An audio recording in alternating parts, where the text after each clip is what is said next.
Saudações, pessoal! Vamos aprender como interpretar requisitos da ISO 9001. Sempre lembrando, a norma, por se tratar de uma norma técnica, escrita em inglês, se perde um pouco da essência da norma quando a gente lê ela em português. As pessoas, quando leem a primeira vez, acabam achando que é tudo meio parecido, é tudo uma confusão, termos que eu não uso no meu dia a dia. Tudo isso é verdade, pessoal, mas tem um jeito de interpretar a norma e não adianta. Com todas essas restrições, a gente tem que buscar cada vez mais a melhor das interpretações, interpretação mais autêntica. Pessoal, eu peguei um item da norma aqui que é um dos itens que acabaram adentrando na última versão e justamente por isso ele acaba sendo alvo de muitas confusões. Então a gente vai ver a interpretação dele e ao mesmo tempo entender como é que funciona o raciocínio de quem está lendo a norma, como é que interpreta e tudo mais. A cláusula em questão é entendendo as necessidades e expectativas de partes interessadas. Então, inicialmente, vamos ler. Devido ao seu efeito ou potencial efeito sobre a capacidade da organização para prover consistentemente produtos e serviços que atendam aos requisitos do cliente e aos requisitos estatutários e regulamentares aplicáveis, a organização deve determinar a. As partes interessadas que sejam pertinentes para o sistema de gestão da qualidade. Os requisitos dessas partes interessadas que sejam pertinentes para o sistema de gestão da qualidade.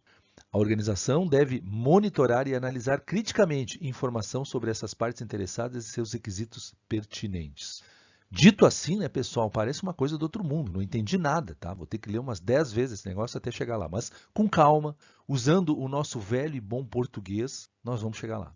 Bom, pessoal, quando vocês pegam um requisito esse meio grande, com letrinhas, você sempre tem que atentar assim, a gente chama isso aqui de caput da cláusula ou do artigo. Isso aqui é o ponto de partida, quer dizer, eu tenho que entender o que diz aqui para poder entender o resto. Então a gente tem que primeiro identificar aqui nesse ponto de partida qual é o sujeito. Então, pessoal, a gente vai direto em a organização deve determinar. Observem que eu deixei de uma outra cor aqui o verbo deve. Então, aonde tem deve é mandatório. Muita atenção a todos os deve ou devem da norma. É ali que a gente se agarra para saber se aquele item é ou não uma exigência, se eu tenho que fazer, eu tenho que achar algum jeito de cumprir aquilo ali, caso contrário eu vou ganhar uma não conformidade. Mas o que mais vale é o verbinho que vem depois. O deve é um verbo auxiliar, o verbo principal é o que vem depois, determinar. Se a gente não entende muito bem o que significa este ou aquele verbo, vamos para o dicionário, pessoal. Determinar significa descobrir, dizer o que é um verbo forte. Então, cuidado, apareceu determinar, a empresa vai ter que descobrir alguma coisa a respeito do assunto que vem logo a seguir. Vamos tentar entender a parte essencial, que é sujeito, verbo e os objetos aqui desse sujeito.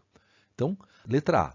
As partes interessadas que sejam pertinentes para o sistema de gestão da qualidade. Então, toda vez que tem um deve, pessoal, tiver várias letrinhas, esse deve está emprestado para todas essas letrinhas aqui. É assim que funciona a norma. Então, é como se tivesse deves aqui na frente. Ambas as letrinhas aqui são requisitos. Então, o que eu tenho que determinar? O que eu tenho que descobrir? Quais são as partes interessadas que sejam pertinentes para o sistema de gestão da qualidade? Ser pertinente, pessoal, significa fazer parte de. Então, traduzindo isso aqui, a organização deve descobrir quais as partes interessadas que fazem parte do seu sistema de gestão da qualidade, que têm relação, que influenciam. Então, observem que partes interessadas são todas aquelas pessoas, grupos de pessoas que têm alguma relação com o meu sistema de gestão da qualidade. Por exemplo, clientes é um deles? Sim, clientes é um deles. Tá, então eu vou colocar. O governo é um deles? Ah, sim, ele pode me multar, ele pode parar minha empresa, ele pode não autorizar o funcionamento. Tá, então eu vou colocar. Então, pessoal, num primeiro momento aqui, só está pedindo uma lista de partes interessadas que a empresa entende que sejam pertinentes. Mas não é só isso. Aí entra a letra B. Os requisitos dessas partes interessadas que sejam pertinentes para o sistema de gestão da qualidade. Mesma coisa. Requisito é o que eles querem de mim. Cuidado, não é o que eu quero deles. Tá, o governo requer o que da minha empresa? Que eu pague os impostos em dia. Puxa, então eu tenho que me preocupar com isso. Sim, vou ter que me preocupar com isso. Então, é parte interessada e eu vou me preocupar. Agora, pagar os impostos em dia é algo pertinente ao sistema de gestão da qualidade? Aí eu tenho que ter um julgamento, pessoal. Se eu entender que não tem nada a ver, se eu pagar ou não pagar os impostos, não tem problema nenhum, eu vou continuar tocando o meu sistema de gestão da qualidade, não é pertinente. Agora, se eu peraí. Claro que é pertinente. Se eu deixar de pagar meus impostos, eu não consigo mais nem vender, não vou atender meus clientes, não vou fazer o meu sistema rodar, a empresa pode parar, pode ter multas, prejuízos, a minha imagem vai ser arranhada. Tá, então tem a ver, então coloca. Na dúvida, coloca, pessoal. Depois vocês vão ver em outros requisitos, que a gente não vai aprofundar aqui, a gente vai ver que existem outras cláusulas que fazem, então, essa triagem, o que pesa mais e o que pesa menos. Nesse momento, só me interessa dizer, esse requisito importa para o sistema de gestão da qualidade. Requisito, pessoal, pode ser na forma de um contrato, na forma de uma lei, na forma de um procedimento, até de um pedido verbal ou de algo implícito. Então, a gente vai listar todos esses requisitos que sejam pertinentes em relação às partes interessadas que estão aqui em cima. Então, se eu disse que aqui em cima o governo é uma parte interessada pertinente, aqui embaixo eu tenho que dizer qual é o requisito ou quais os requisitos do governo que são pertinentes. Eu posso listar aqui um conjunto de leis. Por exemplo, se a minha empresa é fornecedora de órgãos públicos, provavelmente a lei das licitações vai ser um requisito que eu tenho que cumprir. Portanto, a lei das licitações tem que estar dentro do meu sistema, ela vai ser pertinente ao meu sistema, porque se eu não cumprir a lei, eu não consigo atender, não consigo suprir o governo. Então, coloca lá, governo como parte interessada, lei das licitações como requisito.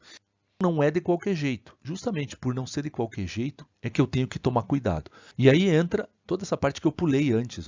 Devido ao seu efeito ou potencial efeito. Efeito entendo como um impacto. Impacto real ou potencial. Algo que pode acontecer ou já está acontecendo. Sobre a capacidade da organização, minha empresa, para prover consistentemente produtos e serviços. Substituo por fornecer consistentemente, regularmente, normalmente produtos e serviços que atendam a requisitos do cliente, ou seja, que cumpram os padrões de qualidade do meu cliente e aos requisitos estatutários e regulamentares aplicáveis. Lei e norma técnica com força de lei. Agora vamos traduzir, vamos sintetizar isso aqui. De acordo com o impacto desta parte interessada e desses requisitos, na minha capacidade de fornecer produtos e serviços com a qualidade e atendendo a lei, em cima desse efeito ou potencial efeito é que eu vou determinar então as partes interessadas e seus requisitos.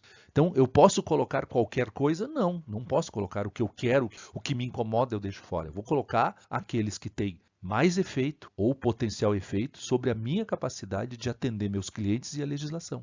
É isso que a gente vai fazer aqui. Tá? Então, se a FEPAM, se o governo, se os meus vizinhos, eles têm um grande impacto sobre a minha capacidade de prover produtos consistentemente para o meu cliente, com a qualidade requerida, respeitando a lei, se eles influenciam fortemente nisso aí, é óbvio que esses estarão listados. Os que talvez não influenciam muito pouco, talvez nem seja o caso. Cuidado para não deixar alguém importante de fora.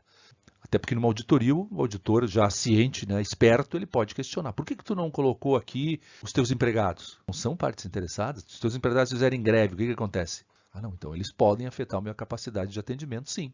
E o que eles querem? Ah, eles querem saúde e segurança, eles querem progressão profissional, eles querem um monte de coisas. Então observem que a gente pode ter um monte de interpretações sobre partes interessadas, mas sempre ancorado na interferência que essa parte interessada faz na minha qualidade, na minha capacidade de atendimento aos clientes e à legislação.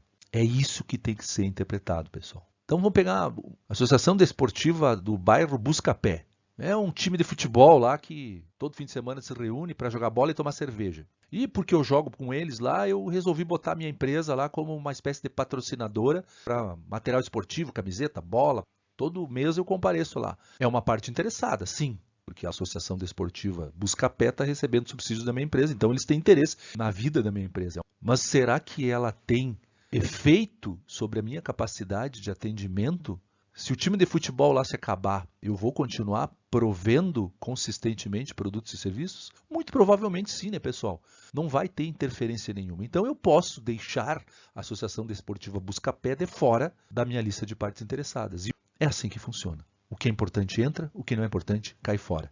A lógica é sempre tentar identificar quem é o sujeito, os verbos, o que eles significam e os objetos desses verbos, que no caso aqui estão espelhados nas letrinhas. Agora, não terminou ainda. A organização deve monitorar e analisar criticamente. Agora aparece dois verbos e aparece a conjunção e.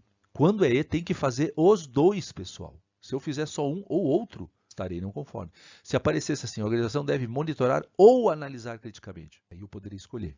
Não é o caso aqui. Eu tenho que monitorar, depois nos estudos vocês estão vendo, significa um acompanhamento periódico para que eu possa apurar o que está acontecendo, porque essas coisas mudam. Muda a parte interessada, muda os requisitos, surgem novas leis, surgem novos requisitos, novos interesses. Então eu tenho que estar atualizando. E o analisar criticamente, cuidado, pessoal. Isso aqui é uma expressão típica da norma. No inglês, o verbo significa review. Review diz muito no inglês, diz pouco no português, diz revisar. Então, monitorar e revisar a informação, tá, até poderia.